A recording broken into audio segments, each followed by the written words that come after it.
Now, if you can do this with 2 balls, you can use tees or whatever. You can put a ball on either side of the ball you're trying to hit with your club in the middle. Now, you can tighten those parameters up quite a bit, because if you're pushing way out and you're pulling way in, you're not going to have a solid hit. There's only one spot on this club that's going to work. That's your solid spot right underneath that line. I like to see everybody's got a line on their putter. Beautiful.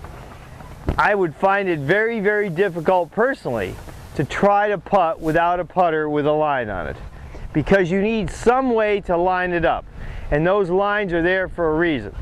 Now, the 2-ball putter had some tremendous notoriety there for quite a while, because with the 2-ball putter, it looked like the putter was an extension of the ball, and people started visualizing that pretty good. But you'll see a lot of the newer putters come up with all kinds of ideas here regarding how to design a putter. It's an ongoing process, but you could line up 2 tees on either end of the putter and see if you can make this putter swing through the balls or the tees.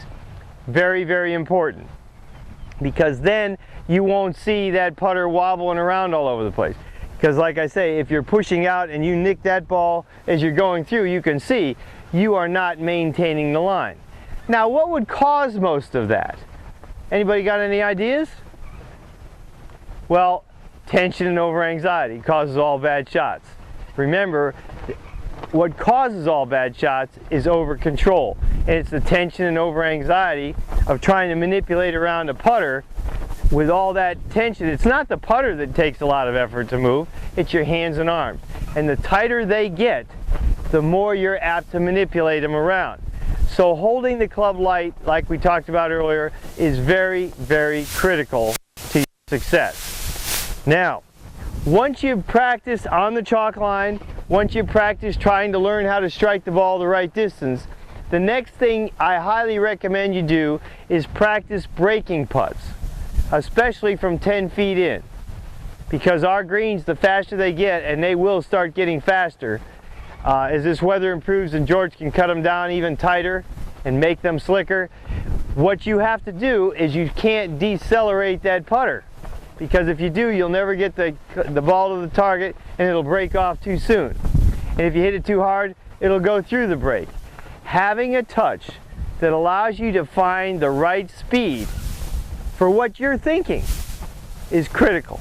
Now, David Peltz once came to my club up north and did a seminar on putting for the PGA section, and I was very impressed with what I heard. And he was a real statistician at that point, and he said, I was on a mission to find out what the best speed was to strike a ball and have it go in with the greatest percentage of time. And it was interesting. He came up with a guideline of 12 to 17 inches by the cup. If there was a glass cover over this cup, what speed would that ball have to be going to make the putts more often than not? Regardless of any side spin you put on them or anything like that. Didn't have to have a perfect stroke. He said if it's 12 to 17 inches by, depending on the speed of the greens.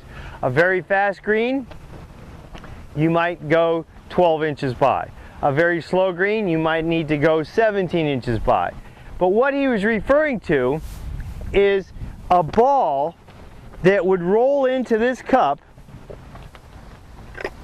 could come in on any of these lines. It could come in on this line, this line, this line, this line. There could literally be hundreds of lines that ball could still go in to that cup with. Let me move this, Amy, so we can see this a little bit better. If a ball is just trickling up to the cup and it's right on the edge, it only has one spot it can go in on. But if it has enough speed, it might catch a little more of that cup. If the ball is going too fast, it only has one line it might be able to go in on, and that's to hit the back of the center of the cup, go up in the air and come down in the cup. Speed going into that cup is vital. The cup is 4 1/4 inches wide. It gives you an opportunity for error here. But if we think of cutting it too close because we hit the putter too soft, or the putt too soft, then it might roll off and it only has one little spot to go. But a putt that's rolling 12 to 17 inches, the speed-wise, that goes by and ends up about here, has a lot of chances to go into the cup. So you need to think about that. Well, a cute story in that seminar, he was a putting coach for Jim Simon, who was playing out on the tour. Excellent player, won a number of times out there. And he figured this out. He'd run all the statistics and found out exactly the speed. Had to be between 12 and 17 inches by the cup. So he couldn't wait. So he calls Jim Simon at midnight to let him know, I have found out the secret to putting. If you could hit your ball to go 12 to 17 inches by the cup, you have the best chance statistically to make the putt. He says, I've proven this now. I took a survey. I went to all the tour players I could find, past and present. Talked to over 150 of them. Every one of them named their top 10 putters for him. And of the top 10, 2 of them were what we would term as lag putters. Guys who just really just trickled the ball up there. You know who the 2 were? Bobby Jones and Jack Nicklaus. Interesting. Interesting. All the other putters, whether it was Tom Watson, Billy Casper, Arnold Palmer, were actually very aggressive putters. Phil Mickelson's an aggressive putter. Tom Watson's an excellent aggressive putter. At least he certainly was in his heyday. Now, he says, I told this to Jim Simon. The next 2 rounds he was playing in this tournament, he did not break 80. He says, David, I was working really hard on what you said, but my whole golfing career I was trying to make putts, not hit them 12 to 17 inches by the hole.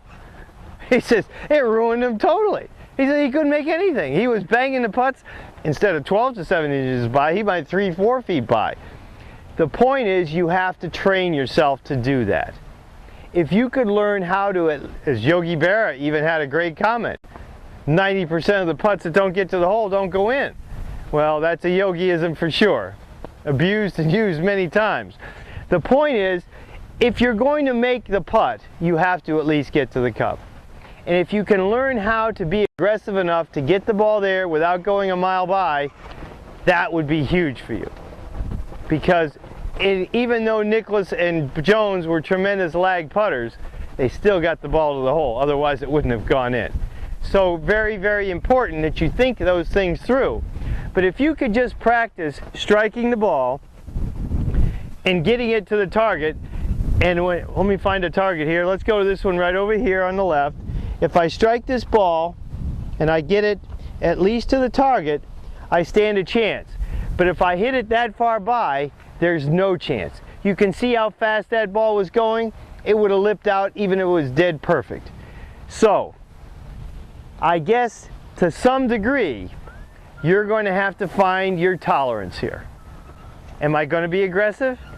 Or am I going to lag them up? And if I leave that ball short all the time, you're never going to make a putt.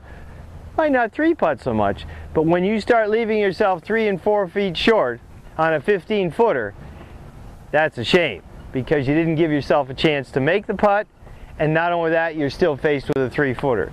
So once again, distance becomes the most critical aspect of putting well. If you can't hit that ball up there close enough on your first putt, you're going to be in trouble. And that's what I see, like I said when we started this session today, that I see most of the amateur players that I play with, certainly those over a 10 handicap, 3-putt most of the time, not because they didn't have the line figured out, but because their first putt was nowhere near the appropriate distance to strike that ball.